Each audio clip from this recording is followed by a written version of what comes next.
Hello दोस्तों, आज हम आपको लिए चलते हैं विश्व की सबसे लंबी नदी नील नदी, जो कि अफ्रीका महादेश में बहती है।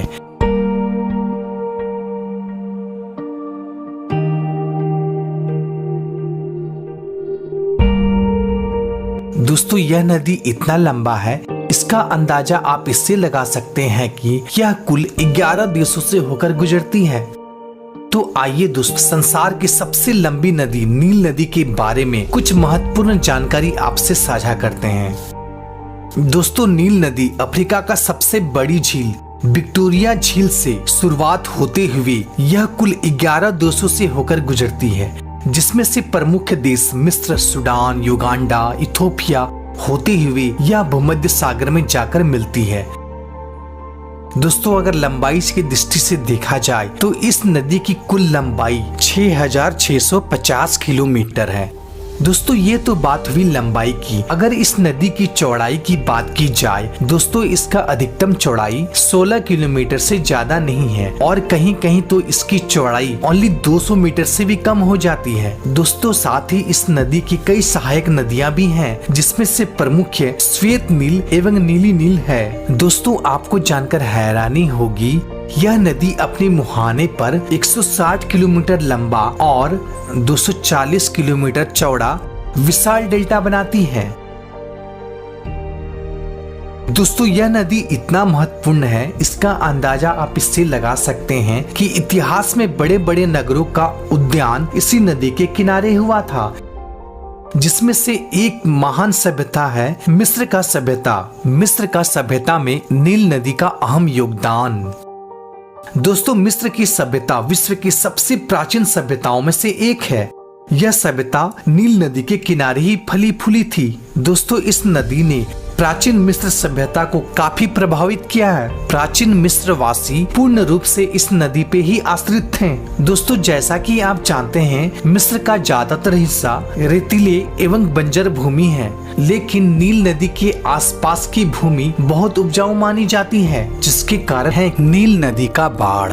दोस्तों, हर साल अगस्त के महीने में नील नदी में भीषण बाढ़ आती है, जिसके कारण नदी का जल स्तर काफी बढ़ जाती है। शुरुआती में तो यह बाढ़ यहाँ के लोगों के लिए नुकसानदायक होता है, लेकिन बाढ़ का पानी घटते ही यह बाढ़ वरदान साबित होता है, क्योंकि बाढ़ का पानी घटते ही पूरी मैदान में उपजाऊ काली मिट्टी की परत बैठ जाती है, जिसके बाद फसलों का पैदावार काफी बढ़ जाता है, जिसमें मुख्य फसल गेहूं, पश्तन, कागज के पौधे और भी बहुत सारे मुख्य फसलें यहाँ उत्पादन किया जाता है, जिसके कारण मिस्र वासी नील नदी के इस बाढ़ को नील का तोहफा भी कहा जाता है।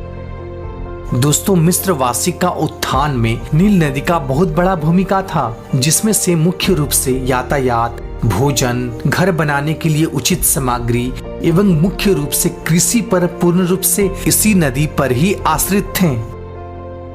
दोस्तों, वर्तमान समय में नील नदी के बाढ़ से बचने के लिए आसमान डैम का निर्माण किया गया है, जिसे 1970 के दशक में बनाया गया था।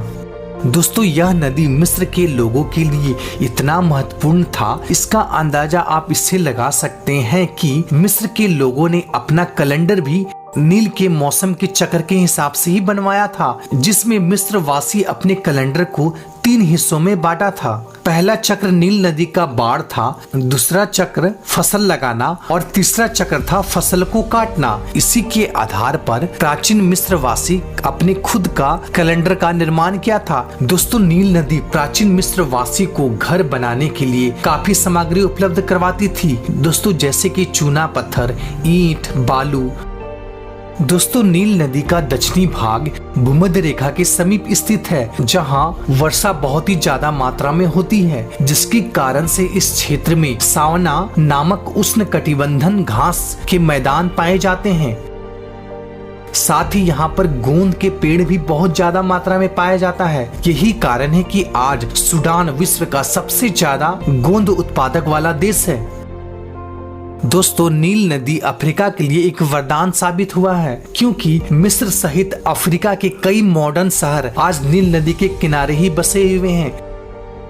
तो दोस्तों आज के वीडियो में इतना ही। दोस्तों अगर वीडियो आपको पसंद आया तो लाइक जरूर कीजिए, साथ ही साथ इस वीडियो को ज्यादा से ज्यादा शेयर कीजिए, साथ ही हमारे चैनल को सब्सक्राइब करना बिल्कुल ना भूलें। फिर मिलते हैं एक नए वीडियो में एक नई टॉपिक के साथ, तब तक के लिए गुड बाय, टाटा।